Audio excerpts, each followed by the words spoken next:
Welcome back to the Eric Krown Crypto channel. Wishing you a happy and healthy start to this nice first day of February, baby. It's the first day of February. We got big monthly things to be looking at, and actually a lot of new things to be looking at as well. As I want to follow up on yesterday's very high term time frame monthly analysis, talking about the potential of a macro low. So now that we actually have the monthly closure, what essentially is still suggesting that it is very potentially, statistically speaking, a macro low, and what is saying maybe not necessarily just yet, or in kind of weighing up the case for both sides here. Anyways, other than that, I want to once again give the spotlight to Bybit. They got the promotion going on for 0% on maker fees for derivative contract orders, with the link in the description below. Obviously, if you're a more active trader, that's probably going to be maybe valuable. If you're not, then probably not. You know, maybe there's a better place to get wrecked on. Other than that, as always, want to humbly request that if you do find this content valuable, please do consider liking and subscribing, and let's just get right on into it right here, right now. So I want to start off first, basically with the same look that we were having yesterday. It's just now we have, clarity on the situation as we have the next sort of tick and the next sort of brick in this long-term house that Bitcoin's been building. And what essentially do we have? Well, the monthly stochastic oscillator has officially crossed to the upside and will be remaining with upside momentum as long as Bitcoin's above 16,775 on a monthly closing basis. So that number's actually gone down from last month to this month. That is typically a very good sign for the long term, for continuation of the overall rally. In this case, that would be to the upside. Now, why am I even bringing this up to begin with? I should probably explain. Well, all of the crosses to the upside that we've seen on the monthly stochastic oscillator, basically since the genesis of Bitcoin, going back over to to 2010s, within the critical zone, have marked off macro lows. You can see over here on the green vertical bars the past 3 times that's happened. Now we have the 4th time over here. So is this time going to be different? I mean, so far so good, obviously. But what I think is rather interesting is, that, 3 times, it's really not that much. So I do want to accurately represent that. When I'm backtesting strategies, I want to see like 50 plus iterations minimum before I start to put things to work. In this case, 3 definitely leaves a lot to be desired, but it's the best that we have. So far, so good is what I'm trying to say.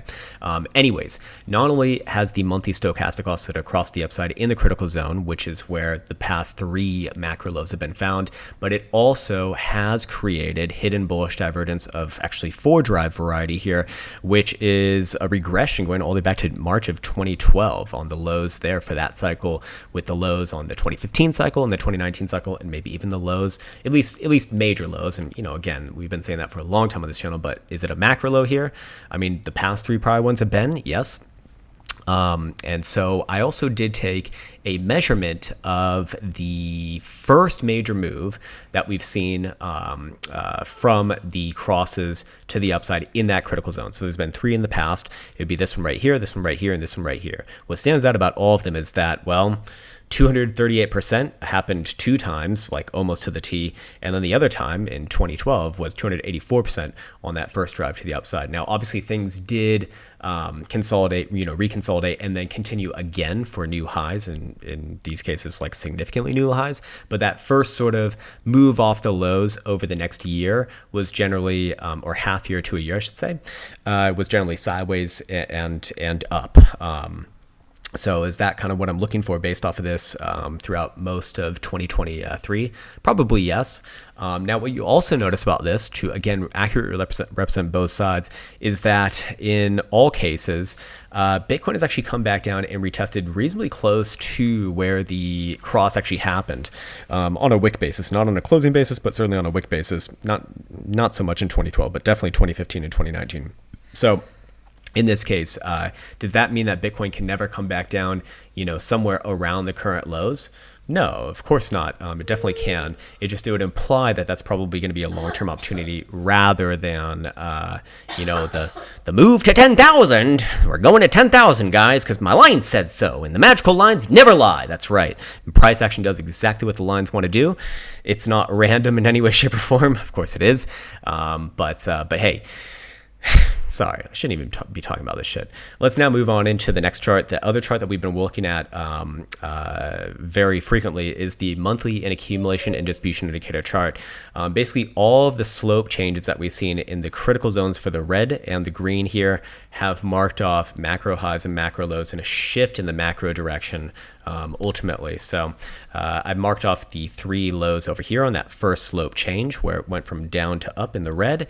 And you can see, well, they all correlate with, pretty strong lows in Bitcoin's histories, right? Now, what's interesting about this is that on spot price action, if we actually go over here, this would be the index. And yeah, there's, by the way, one more iteration back in 2012 as well. By the way, it's macro low, just so you know. And it rhymes, so you know that it's true because everything that rhymes is true. It's like, I always love it when someone's like making a point and then they make a rhyme and they're like, that's the reason. It's like, the fuck? That doesn't make sense. Like, when in doubt, pull it out. That makes no sense in the context of this conversation. Doesn't matter. It rhymes. Yeah. Although that one probably does work. Anyways, in this case, on the monthly, for the index, the slope has actually continued downside. Fair enough. So I thought, Krown, I thought that you were talking about macro lows here. Well, perhaps, yes, still. If we go over here to CME, which... admittedly, CME does not have the same history that we do see on the index. It actually does have a positive slope now on a close over close basis.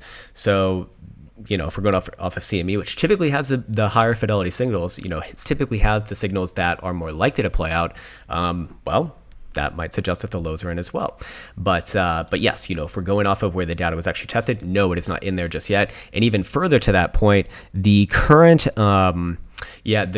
downside slope actually increased in curvature from last month to this month, very, very slightly into February. But yeah, it is there. So I did think that was rather interesting as a good counterpoint. I won't bring up the statistics on this one. It's not as important, but basically I measured the corrections from when the indicator turns green to red. And from that point, when it freshly turns red to the next macro low, blah, blah, blah, blah, the average correction was 61.34%. Current correction from that point to the current low was 61.63. But that was more relevant, back in November when we were saying, hey, $15,500, kind of a nice area.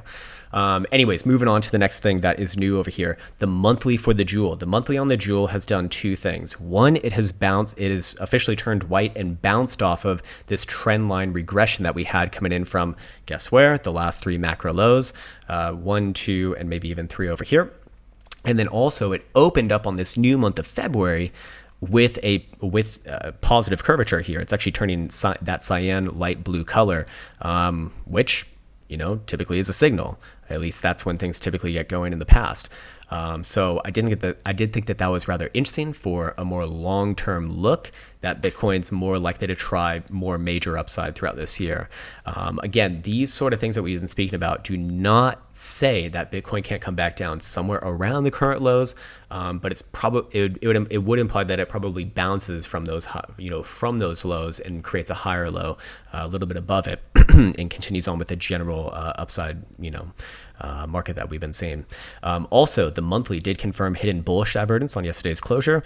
Again, the last couple cycles have essentially bottomed on hidden bullish divergence, essentially at the same levels that we have seen with the Jewel turning those colors over there as well. What else? Do we want to bring up this chart again? Maybe not. I think I'll keep this one on the shorter side.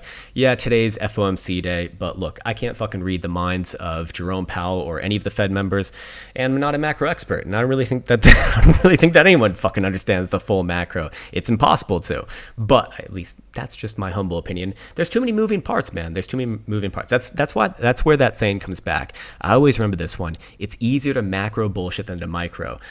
So even in this case, we're talking about monthlies. This is about as high as I will go because Bitcoin just doesn't have the history to really be going off of. But so far so good. A lot of things were confirmed in the last 24 hours upon the open of February, and I would say that there's still good reason to believe that we've again at the very least seen a major low and probably trade higher into 2023, and perhaps have seen a macro low. And based off of the hidden bullish evidence over here, there would be a technical target, probably in the first half of this year, somewhere around $27,500, probably sooner rather than later. Dare I even say before the end of the first quarter. But ultimately, We'll come back tomorrow with the short-term timeframes. I don't really think there's too much to be speaking about when it comes to the Fed later today. Maybe we can just briefly look at the HPDR ranges, although I don't suspect that they've changed here. So I'll just bring them up really, really quickly, just for the more short-term minded, which I include myself in. It's just I don't have a strong edge on a day like today, so I actually don't trade. And yeah, it's the same shit as yesterday, right? Bottom side of the 50% of 4-hour historical returns range lows is 22,500. Again, on a closing basis.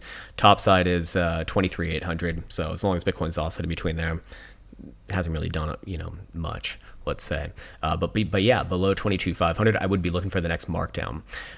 Similar to how the other day when we said, hey, if Bitcoin comes back down below 23, expect to move back down to the current or the prior range lows, in this case at 22.5. We got that.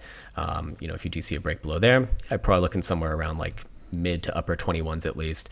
By the same token, if Bitcoin does bust on through to above 23.8 on a closing basis, even on a 4-hour time frame, probably looking at that next short-term move up to 24.7 and probably continuation over time towards 25 plus. All right, sweet. That's going to do it for right now. As always, take care, much love, and see you hopefully soon.